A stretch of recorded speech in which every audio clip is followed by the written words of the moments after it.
Preview. Halo bro dan sis, film Jaws yang akan kita bahas sekarang adalah film yang mengangkat nama sutradara Steven Spielberg sebagai sutradara yang top markotop. Bergenre beast movies, mengetengahkan sosok binatang buas yang menjadi musuh manusia. Film ini memang sangat asik merangkai adegan demi adegan sehingga bisa membuat konflik dan nuansa suspense dan teror itu sangat terasa. Meskipun termasuk film jebot, dirilis tahun 1975, saya juga belum lahir, tapi suspense dari film ini tetap masih kena dan relate kalau kita tonton sekarang. Gak seperti layaknya idiom tentang film dulu yang berkesan lamban, nonton film ini asik buat hiburan, apalagi buat penikmat film bergenre suspense yang tegang. Amity adalah sebuah kota kecil di pinggiran pantai daerah New England, Amerika. Nama lokasinya fiktif ya guys, mungkin biar gak menimbulkan image tertentu sebagai pantai yang horor kalau pakai nama pantai beneran. Sebagai kota yang memiliki pantai berpasir putih nan indah, kota ini mengandalkan pendapatan mereka dari kunjungan para wisatawan di musim panas. Pangandaran banget ini. Musim panas adalah musim panen bagi mereka, penduduk kota Amity, untuk mendulang dolar, dan sekarang musim semi segera berakhir, dan musim panas, musimnya para penikmat kehangatan kehidupan pantai, akan segera tiba. Suatu hari Kapolsek kota tersebut, Mr. Martin Brody, mendapatkan laporan tentang hilangnya seorang gadis. Kota Amity adalah kota yang aman. Selama 25 tahun mereka belum pernah mendapatkan kasus kriminal dengan senjata. Jadi begitu ada hal yang misterius langsung menjadi bahan perhatian. Kapolsek Brody pun segera memeriksa ke pantai dan menemukan si bapak petugas di lapangan sedang dalam keadaan syok dan trauma. Dia menemukan satu onggok potongan tangan manusia tergolek di pantai sedang dikerubuti oleh makhluk-makhluk pantai. Mr. Brody ini berasal dari kota New York. Ini adalah tahun pertamanya bertugas di Amity Island. Martin Brody lantas membawa potongan tangan dan tubuh manusia tersebut ke petugas medis dan laporan dari petugas medis, korban meninggal karena serangan ikan hiu. Mr. Brody segera mengambil tindakan. Dia akan memasang plang dilarang berenang di pinggir pantai. Laporan datang kemudian bahwa sekelompok anak pramuka sudah pada turun ke air sejak dari pagi untuk berlatih menghadapi sebuah perlombaan. Mr. Brody semakin nervous. Kota Amity sendiri pagi itu sudah mulai ramai dikunjungi oleh para wisatawan. Meskipun gak nyaman harus pergi melaut, Mr. Brody akan naik perahu untuk meminta para anggota pramuka mulai merapat ke bibir pantai. Namun ternyata ia kedatangan sebuah mobil yang tadi mengikuti keberangkatannya. Mobil ini adalah rombongan wali kota daerah tersebut, yaitu Bapak Larry Vaughn. Bapak Wali mendekati Martin dan memberi pengertian bahwa tindakannya akan menutup pantai adalah tindakan yang fatal karena akan mematikan ekonomi penduduk kota. Pak Wali juga menerangkan bahwa laporan tadi petugas medis hanya spekulasi saja. Bisa jadi tubuh manusia itu terkoyak oleh propeller perahu dan sebagainya. Pak petugas medis sendiri mengiyakan kemungkinan tersebut. Dia datang bersama Pak Wali saat itu. Akhirnya Mr. Brody pun melunak. Dia nggak jadi menutup pantai mereka. Namun demikian, dia tetap merasa was-was. Mr. Brody nongkrong di pinggir pantai untuk memeriksa keadaan. Suasana pantai di awal musim panas ini memang sudah mulai hangat. Para wisatawan dengan gembira menikmati segarnya air laut. Anak dan istrinya juga sedang berada di sana. Sang istri berusaha menenangkannya agar nggak terlalu tegang. Kondisi akan baik-baik saja. Saat itu kondisi memang terlihat masih kondusif, sampai suatu saat sekelompok anak kecil yang berenang masuk ke pantai yang lebih dalam tiba-tiba berteriak. Seekor hiu menerkam salah seorang di antara mereka dan merah darah pun mulai mewarnai air pantai. Kondisi pun mulai panik. Semua orang-orang mulai menepi ke pantai. Para ortu mengamankan anak mereka. Seorang ibu berteriak-teriak memanggil anaknya, namun tidak ada sahutan balasan. Pelampung anak tadi yang bernama Alex yang ternyata sudah bersimbah darah menepi ke pinggiran pantai sebagai jawaban. Si ibu tadi lantas memasang pengumuman lomba bagi yang bisa menangkap ikan hiu tersebut akan mendapatkan hadiah $3.000 darinya. Insiden ini sontak menjadi isu penting yang menjadi pembahasan para pejabat dan tokoh masyarakat yang terdiri dari para pengusaha kota dan para nelayan. Mereka berkumpul di aula balai kota untuk membahas hal itu. Mr. Brody sebagai wakil dari suara pemerintah mengumumkan bahwa mereka akan mulai menerapkan keamanan yang ketat dan meminta bantuan dari Institut Oceanografi untuk mencari ikan hiu tersebut. Kesimpulannya, pemerintah akan menutup pantai untuk sementara waktu. Para tamu undangan tentu saja kecewa mendengar rencana tersebut. Reaksi mereka begitu gaduh, sehingga akhirnya secara sepihak, Pak Wali mengeluarkan keputusan baru bahwa penutupan pantai ini cuma 24 jam aja. Tapi penutupan sehari aja tetap bikin mereka gaduh.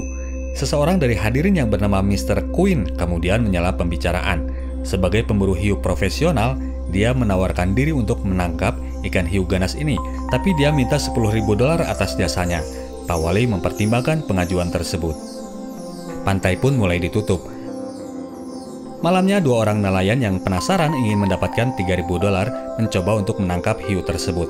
Dengan mengorbankan stok daging istrinya di kulkas, si bapak tersebut mencoba memancing ikan hiu ini yang memang dikenal sensitif dengan bau darah. Umpan dilemparkan dan rantai dari kail besar itu dikaitkan di tiang pada dok di dermaga. Umpan tersebut pada akhirnya memang berhasil tersantap. Namun rantai pada kail itu tidak cukup kuat untuk menahan kekuatan tenaga hiu besar ini. Walhasil, dok itu pun malah hancur lebur ditarik oleh sang hiu. Kebayang betapa besarnya kekuatan hiu ganas ini. Charlie si nelayan tadi hampir juga kena korban santapan sang hiu, namun ia keburu berhasil berenang menuju permukaan. Besoknya suasana di pantai Amity makin meriah lagi. Sekelompok nelayan yang ingin mendapatkan uang hadiah beramai-ramai melaut untuk memburu hiu tersebut.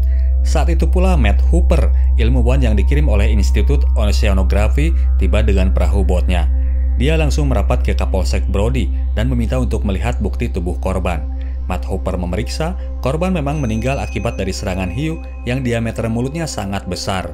Intinya adalah bahwa sekarang sebuah hiu besar sedang menghantui perairan Amity. Kabar muncul dari dok kapal nelayan. Salah seorang dari mereka berhasil menangkap si hiu tersebut. Brody dan Matt pun merapat. Pak Wali sudah mengundang para wartawan untuk mengabadikan momen itu dan mengabarkan kepada dunia bahwa pantai Amity aman sejahtera. Si hiu yang mengancam sudah tertangkap. Matt Hooper memeriksa hiu tersebut. Ia merasa diameter mulut si hiu ini tidak sebesar seperti yang ia prediksi. Ia menyatakan keraguannya itu kepada Brody dan Pak Wali. Satu-satunya cara untuk membuktikannya yaitu dengan membongkar isi perut dari si hiu ini. Karena sistem pencernaan hiu sangat lambat, jadi kalau ada korban manusia, dalam jarak waktu 24 jam, pasti masih akan ditemukan di dalam perut seekor ikan hiu. Pak Wali menolak untuk melakukannya. Saat itu si ibu Kittner, orang tua dari korban Alex Kittner, datang untuk melihat hiu tersebut yang telah memangsa anaknya. Namun ternyata dia sudah tidak peduli lagi dengan hiu itu. Dia mendatangi Kapolsek Brody dan memarahinya.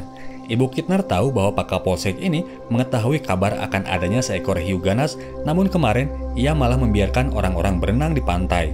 Si ibu mengecam dan melaknat tindakan pembiaran yang telah dilakukan Pak Kapolsek yang telah mengakibatkan anaknya menjadi korban. Mr. Brody terpukul dengan hal itu. Malamnya, Matt mengunjunginya ke rumah. Ia mengajaknya untuk diam-diam membelek perut hiu tersebut. Hanya itulah satu-satunya cara untuk meyakinkan dan mereka sama-sama ingin meyakini keamanan mereka. Mr. Brody yang tadi udah kena makjleb di smash si ibu Kittner, kini udah mulai pol tekadnya. Mereka pun berangkat menuju pantai. Matt Hooper yang sudah terbiasa dan akrab dengan segala hal perhiuan membelek bagian organ pencernaan si hiu tersebut. Cairan dan bau dari si ikan hiu itu pun mulai menebar. Matt merogoh ke dalam perut hiu, dia menemukan ikan-ikan tuna kecil, kaleng cat bekas, dan plat nomor mobil di dalam hiu tersebut. Ikan hiu memang pemangsa segala jenis barang. Ia nemu makanan dekat tumpukan sampah, akan ia santap berikut sampah-sampahnya. Matt merogoh lagi, ternyata ia tidak menemukan barang lain ada di dalam perut si hiu. Fix, hiu ini bukan hiu yang sekarang menjadi musuh besar mereka. Matt kemudian mengajak Mr. Brody untuk mencari ikan tersebut pada saat itu juga dengan perahu botnya. Waktu makan hiu pada utamanya adalah pada malam hari, jadi dia sangat berharap bisa menemukan hiu tersebut agar lebih bisa meyakinkan Pak Wali agar mereka menutup pantai itu. Di perjalanan, mereka berpapasan dengan sebuah perahu nelayan yang terongok begitu saja tanpa penumpangnya. Namun Mr. Brody mengenali perahu tersebut yang merupakan milik dari Ben Gardner, salah seorang nelayan di kota itu. Matt kemudian memakaikan atribut selamnya, ia ingin memeriksa sesuatu ke dasar perahu. Di kegelapan malam, Matt pun meluncur ke dalam air. Matt menyelam dan memeriksa bagian bawah dari perahu nelayan tersebut. Dia menemukan satu potong taring ikan yang patah karena tersangkut pada dinding perahu dan mayat dari pemilik perahu tersebut. Matt kaget luar biasa. Oleh karena itu, taring hiu pun terlepas dari pegangannya beserta lampu senternya. Besok paginya, mereka mendesak Pak Wali agar mereka menutup pantai. Sudah jelas hiu ini adalah hiu yang sangat besar. Nama spesiesnya adalah Carcharodon carcharias atau biasa dikenal sebagai The Great White, si putih yang super besar. Kilauan air yang timbul dari kibasan kaki orang yang berenang menarik perhatian ikan hiu untuk datang.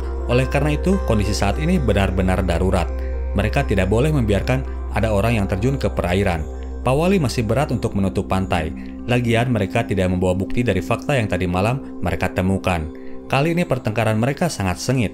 Pak Wali tetap tidak mau mempertaruhkan ladang tahunan warga kotanya harus anyap karena mereka harus menutup pantai.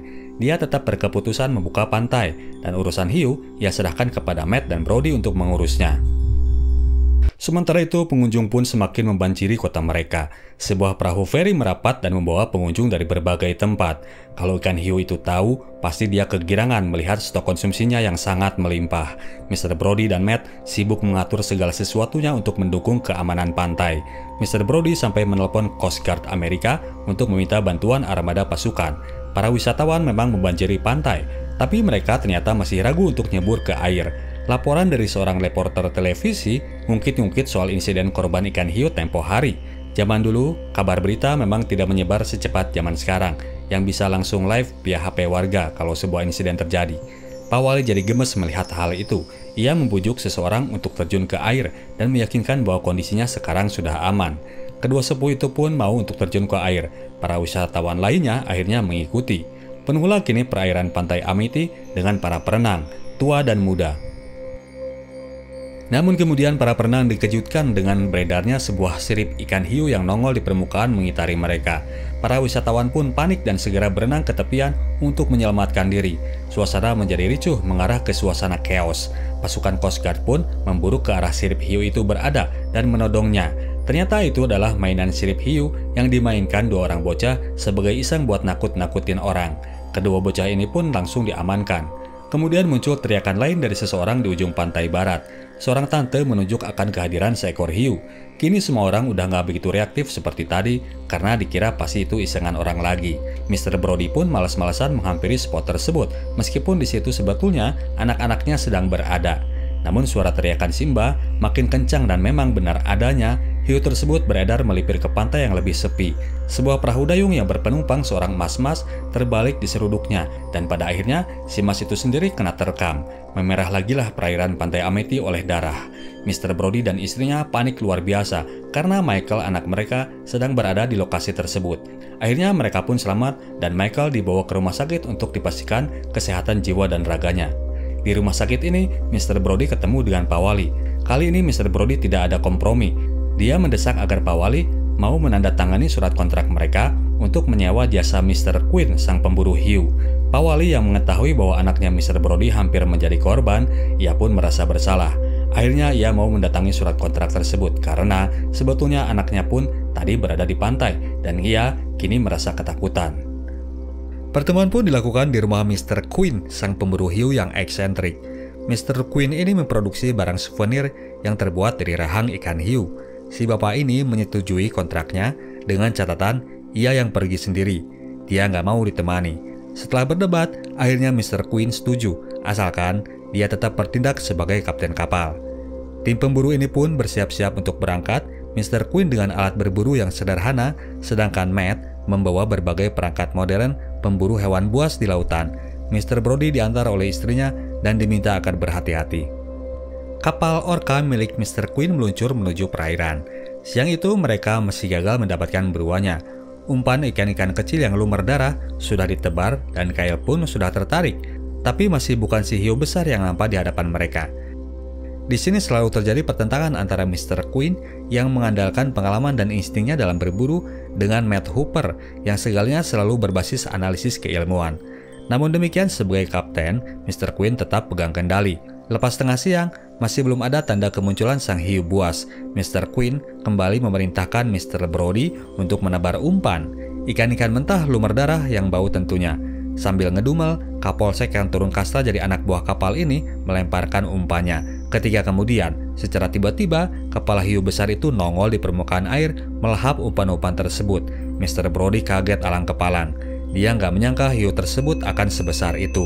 Mr. Quinn pun mulai melihat keberadaan hiu tersebut dan hiu ini sedang bergerak menuju kapal mereka.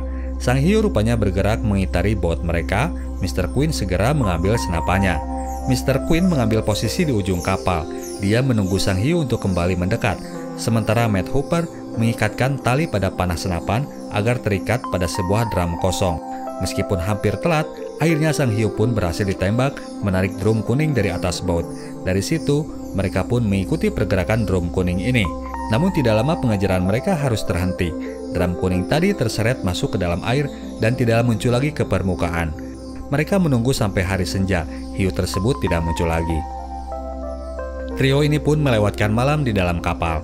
Di sini suasana harmonis mulai terjalin antara Mr. Queen dan Matt Hooper yang ternyata memiliki kesamaan. Memiliki bekas-bekas luka akibat dari kegiatan mereka berburu ikan besar di lautan, dan mereka berdua bangga dengan bekas luka-lukanya. Si Mr. Queen ini ternyata mantan marinir Amerika pada Perang Dunia Kedua. Suatu waktu kapal laut SS Indianapolis yang ia tumpangi bersama 1.000 tentara Amerika lainnya kena hantaman torpedo kapal selam Jepang. Di tengah lautan ini, mereka diserang oleh sekelompok ikan hiu. Cuma 316 dari 1.000 orang tentara Amerika yang selamat dari serbuan brutal tersebut, dan Mr. Queen adalah salah satunya. Dari saat itu, ia jadi terobsesi dengan yang namanya ikan hiu, layaknya sebuah dendam. Di tengah suasana perbincangan yang diselingi dengan nyanyi-nyanyi, perahu mereka kemudian bergetar kencang. Getaran itu makin lama makin kencang, sehingga mengakibatkan barang-barang di dalam perahu terjatuh dan dasar perahu mereka bocor. Mereka semua memeriksa keluar, drum kuning itu sedang berada mengitari perahu mereka. Si hiu besar ini mulai melakukan teror. Mereka menunggu drum kuning itu untuk mendekat, namun ternyata dia kembali menghilang. Besok paginya ketika Mr. Queen dan Matt sedang memperbaiki mesin kapal yang terganggu karena rembesan air laut, si drum kuning itu muncul lagi ke permukaan. Matt mencoba menarik drum tersebut, ternyata talinya sudah putus, dan tiba-tiba kepala si hiu ganas pun muncul tepat di hadapan Mr. Queen dan Matt Hooper. Mr. Brody yang panik hendak menelpon meminta pertolongan, namun dicegah oleh Mr. Queen yang malah merusak radio tersebut. Mr. Queen kepingin misi ini bisa ia lakukan sepenuhnya karena menyangkut uang imbalan yang dijanjikan. Tembakan senapan dilontarkan lagi dan kini drum kuning yang kedua sedang meluncur. Bergeraklah perahu bot tua ini mengejar drum tersebut dan ternyata si hiu ini larinya sangat kencang. Pengejaran pun terjadi. Namun demikian, akhirnya perahu bot berhasil mendekat ke posisi buruannya dan Mr. Queen berhasil menembakkan lagi satu panahnya.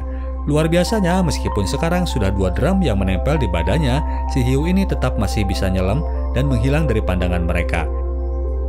Kedua drum tersebut kemudian muncul lagi. Matt Hooper menariknya dan mengikatkan tali yang mengikatnya pada kaitan kapal. Kini perahu bot mencoba untuk menarik si hiu ke arah daratan. Namun alih-alih menarik, kini perahu ini yang malah tertarik sama si ikan hiu. Perahu Mr. Queen sudah tua, mesinnya udah nggak tokcer ditambah kerusakan yang terjadi tadi malam. Mr. Queen berusaha memutuskan tali itu agar mereka nggak terus-menerus ditarik ikan hiu. Tali pun terputus, kini Mr. Queen berusaha membawa perahu mereka menuju daratan. Tanpa disangka, ternyata si hiu ini tetap mengejar mereka. Kini dengan 3 drum terikat di badannya, dia nggak bisa nyelam lagi. Mr. Queen memacu perahu botnya gaspol sampai akhirnya mesin perahu tua ini akhirnya meledak juga. 3 drum kuning ini pun bergerak mengitari perahu mereka. Kini cara ilmiah akan mulai dicoba oleh Matt. Dia dengan sangkar besinya akan turun ke dalam air dan berharap hiu itu akan mendekat. Lalu ia akan menusukkan racun dan berharap bisa memasukkan pula ke dalam mulutnya. Matt pun dengan sangkar besinya diturunkan dan keberadaannya tercium oleh sang hiu pemangsa. Tapi ternyata sangkar besi itu tidak bisa diandalkan jadi pelindung dari serangan hiu ganas ini. Matt juga gagal menusukkan racunnya. Kini hiu itu berusaha memangsa Matt. Masih untung mulutnya yang besar tidak berhasil menembus masuk ke celah sangkar. Hiu itu terus menyerang, Matt melarikan diri dari dalam sangkar dan bersembunyi di antara celah batu dasar laut. Hiu ini terus merangsek berusaha menghancurkan sangkar sampai akhirnya hancur berantakan. Mr. Queen dan Mr. Brody ngeri-ngeri sedap membayangkan nasib Matt di bawah sana. Sang hiu kemudian tiba-tiba muncul ke permukaan dan menghantam badan perahu itu dengan badannya. Walhasil, badan perahu tua itu pun oleng dan sebagian daripadanya turun ke perairan karena tindihan 3 ton berat sang hiu. Mr. Brody masih berhasil mendapatkan pegangan Mr. Queen apes. Dia tidak berhasil mendapatkan pegangan dan dia pun meluncur menuju mulut sang hiu. Dia masih sempat berontak sebentar sampai akhirnya ia dilahap juga oleh buruannya ini. Tragis benar nasib mantan si marinir ini. Badan Mr. Queen ditarik oleh sang hiu ke dalam air. Tidak lama kemudian, si hiu ini kembali muncul dan menyerang Mr. Brody yang sedang berada di dalam kabin kapal. Si hiu tidak berhasil masuk karena tertahan oleh bingkai jendela kabin. Mr. Brody membela dirinya dengan memukul moncong hiu itu dengan tabung oksigen dan akhirnya ia melemparkan tabung tersebut ke dalam mulut sang hiu.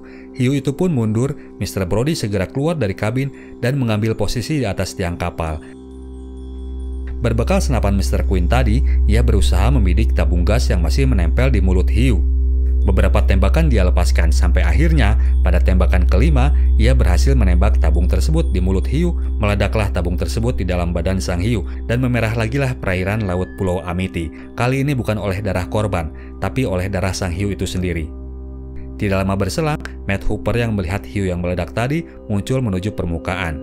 Dia menghampiri Mr. Brody dan keduanya pun tertawa lepas dalam suasana lega. Satu hal yang jadi penyesalan, Mr. Quinn harus jadi korban. Dengan berpegangan pada batang kayu yang diikatkan di antara dua buah drum kuning, mereka pun mengayuh dengan kedua kakinya berenang menuju daratan. Kita tim Senatok cabut dulu, sampai jumpa di video kita selanjutnya. Ciao!